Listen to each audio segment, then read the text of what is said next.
नमस्कार मित्रों। आज हम बात करेंगे जो अभी हाल ही में महाराष्ट्र में जो भाषा का विवाद चल रहा है उस पर। पहले मैं एक बात बताना चाहूंगा कि आज व्यक्ति ने एक बयान दिया है। उनका नाम है प्रवीण कुमार तेवतिया। उन्होंने बयान दिया है राज ठाकरे को ललकार कर कि मैंने 26/11 के मुंबई हमले में ताज को बचाया, मुंबई को बचाया। मैं यूपी से हूं लेकिन मैंने मुंबई को बचाया। तुम कहां थे राज ठाकरे उस समय? तुम और तुम्हारी गुंडों की फौज कहां थी उस समय? ये कहा है प्रवीण कुमार तेवतिया ने। एक फोटो भी इनकी आई है सामने, जिसमें इन्होंने बुलेट प्रूफ जैकेट पहन रखी है और उस पर यूपी लिखा हुआ है। प्रवीण तेवतिया ने 26/11 के हमले में जो आतंकवादियों ने हमला किया था ताज होटल पे, उस पर सिविलियंस को बचाने के लिए और आतंकवादियों को मारने के लिए जो कार्रवाई शुरू हुई, उसमें टीम का नेतृत्व किया था। और इन्होंने लगभग 150 से, इन्होंने और इनकी टीम ने 150 से ज्यादा लोगों को बचाया भी था। उसमें 4 गोली प्रवीण कुमार को लगी थी, घायल हुए थे। और इस व्यक्ति का हक बनता है ये पूछना राज ठाकरे से कि राज ठाकरे, भाषा की बात करने वाले, मैं यूपी का था फिर भी मैंने बचाया मुंबई वालों को, तुम कहां थे उस समय? सही कहा इन्होंने। अभी हाल ही में क्या चल रहा है कि राज ठाकरे के पार्टी के गुंडे, मनसे के कार्यकर्ता, छोटे छोटे जो व्यापारी हैं, बड़े व्यापारी इनके हाथ में आने वाले नहीं है, क्योंकि उनकी तो डायरेक्टर राज ठाकरे से ट्यूनिंग भी रहती होगी। तो छोटे छोटे जो व्यापारी हैं, कोई रेडी वाला है, कोई ठेले वाला है, कोई छोटा दुकानदार है, उत्तर भारत से जो गए हैं, वहां जाके अपना जीवन यापन कर रहे हैं, उनके पास इनके कार्यकर्ता जाकर जानबूझकर लड़ाई करने के लिए शुरुआत करते हैं कि मराठी बोलो। कोई भी चीज बात करो, कोई सी चीज का रेट पूछना है, कुछ लेना देना है, तो अगला जैसे ही हिंदी बोलता है तो ये कहते हैं मराठी में बोलो। और मराठी नहीं आती अगले को, वो हिंदी में बोलता है, कहता मेरे को नहीं आती, तो फिर शुरू होती है इनकी गुंडई। ये उसके साथ मारपीट करते हैं,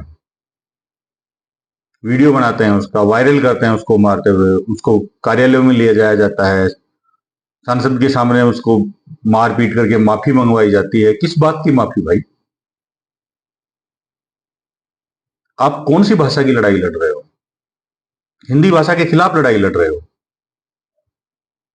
उसी हिंदी भाषा की वजह से और हिंदी भाषियों की वजह से तुम्हारा मुंबई चल रहा है, महाराष्ट्र की इकोनॉमी चल रही है। महाराष्ट्र में आज बड़े बिजनेस हैं, उद्योग हैं, वो 40% महाराष्ट्र के बाहर के लोगों के हैं। साउथ के सेट्टी वहां भरे पड़े हैं, राजस्थान के मारवाड़ी वहां भरे पड़े हैं, बिहार उत्तर प्रदेश के लोग हैं। किस किस से पंगा लोगे तुम? और अगर ऐसा ही कर लिया, सबको बाहर निकालने की ठान ली, तो निकालो ना सबको बाहर। सबसे पहले तो तुम्हारा वो जो है ना अर्थव्यवस्था का आधार वहां पे मुंबई का फिल्म उद्योग, जिसको बॉलीवुड कहते हैं, उसको हटाओ वहां से। उस पर नहीं बोलते तुम, क्योंकि वहां से पैसा आता है तुम्हें। हिंदी का ही है ना वो, तो रखो अपना मराठी वहां। भाई हम तो मराठी फिल्में ही बनाएंगे, हिंदी वाले तो नॉर्थ इंडिया में जाके बनाओ, यहां मतलब नहीं है। हमारे योगी जी तैयार बैठे हैं नोएडा में फिल्म सिटी बनाने को। इन नेताओं का अपने वोट लेने के लिए कितनी दोगलापंती करते हैं ये, मरवा देते हैं अपने लोगों को ये। अब जो लोग मारपीट कर रहे हैं उन पे लग जाएंगे मुकदमे, हो जाएंगे जेलों में, तो वे हो जाएंगे मनसे के पक्के कार्यकर्ता अगले बेल होने के बाद। इस तरह कार्यकर्ता बना रहा है, क्योंकि जनाधार तो खत्म हो चुका, ठाकरे बंधुओं का वजूद खत्म हो चुका महाराष्ट्र में। वो सबने चुनाव में देख लिया, कहने की जरूरत नहीं है। तो अब इन्होंने जो विकल्प निकाला है वो ये निकाला कि गुंडई करो, बदमाशी करो, नॉर्थ इंडिया वालों को परेशान करो, तो क्या पता महाराष्ट्र के लोग अपने साथ हो जाएं। अरे महाराष्ट्र के आम मराठी व्यक्ति का मुद्दा नहीं है, उसको नहीं लेना देना, वो अपना जीवन यापन कर रहा है और इन्हीं लोगों के साथ घुल मिलकर अपना जीवन यापन कर रहा है। मराठी में लड़ाई कौन कर रहा है? सिर्फ नेता लोग करवा रहे हैं लड़ाई, और इनके कुछ गुंडे।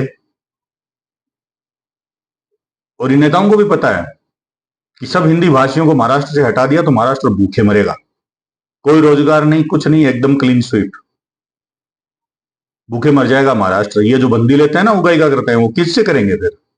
राज ठाकरे खुद भूखा मरेगा, फिर कुछ नहीं बचेगा वहां पे। और इनमें इतना ही दम है इनकी पार्टी में और इनको इतनी भाषा की लड़ाई लड़नी है, तो क्या इनको ये लड़ाई सिर्फ हिंदी और हिंदुओं के खिलाफ ही लड़नी है? सिर्फ हिंदुओं से हिंदी बुलवानी है अरे स्वर्गीय हिंदू हृदय सम्राट बाला साहब ठाकरे के परिवार से हो आप, क्या बखेती फैला रखी है? उस आत्मा को कितना कष्ट होता होगा कि मेरे परिवार में कैसे निर्लज्ज लोग मेरे उत्तराधिकारी बने हैं। जिनको हिंदू हृदय सम्राट कहा जाता था, उनके जो वारिस हैं वो हिंदुओं के खिलाफ हिंदी की लड़ाई लड़ रहे हैं। इनमें दम नहीं है मुसलमानों को कुछ बोलने का। इनकी विधानसभा जहां ये मातोश्री है, वहां से विधायक मुसलमान बन जाते हैं, इनको आपत्ति नहीं है, क्योंकि इनके पास सामान नहीं है। रोकेंगे कैसे ये तो सिर्फ उत्तर भारतीय और हिंदुओं पे जोर दिखा सकते हैं। पढ़वाओ ना नमाज मराठी में, दम है तो तुम में। बुलवाओ किसी मुसलमानों से मराठी, तुम में दम है तो। नहीं है तुम में दम, तुम कायर हो। राज ठाकरे, उद्धव ठाकरे, तुम कायर हो, इसलिए तुम हिंदुओं पे जोर दिखा रहे हो, गुंडई कर रहे हो। तुम्हारे पास मुद्दा होता तो तुम मुद्दों की लड़ाई लड़ते। मुद्दा तुम्हारे पास कोई है नहीं।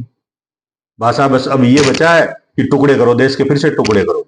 1947 में एक पार्टी ने धर्म के आधार पर बांट दिया देश को। तुम जैसे नमूने जो लोग हैं वो भाषा के आधार पर बांट रहे हैं। कुछ साउथ में भी हैं ऐसे, कोई कहता है हमारे स्टेट की भाषा बोलो, कोई कहता है हमारे स्टेट की भाषा बोलो।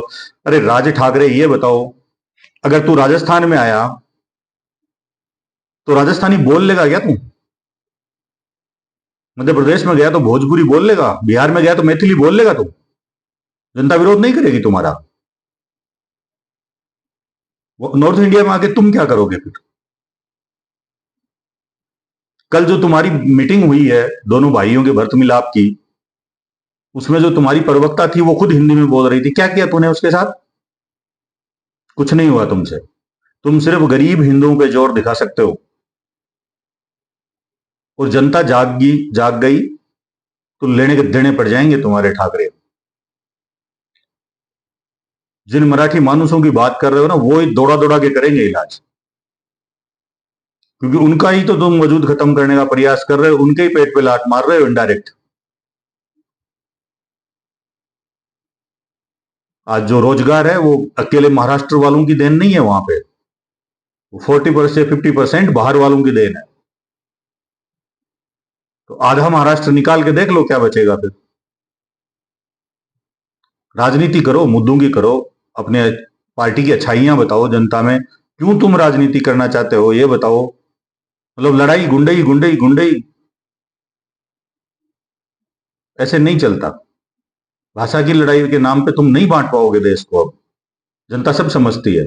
वो समय गया जब तुम जैसे लोग, जब सोशल मीडिया नहीं था, मीडिया नहीं था, तुम जैसे लोग कुछ 10-20 लोगों को इकट्ठा करके कुछ भी वकेती कर देते थे और जनता में वो मान लेते थे कि हाँ ऐसा ही होता होगा। नहीं, दुनिया बहुत बड़ी है। वो सिर्फ आप ही नहीं रहते, ये भारत है और महाराष्ट्र भारत का एक हिस्सा है।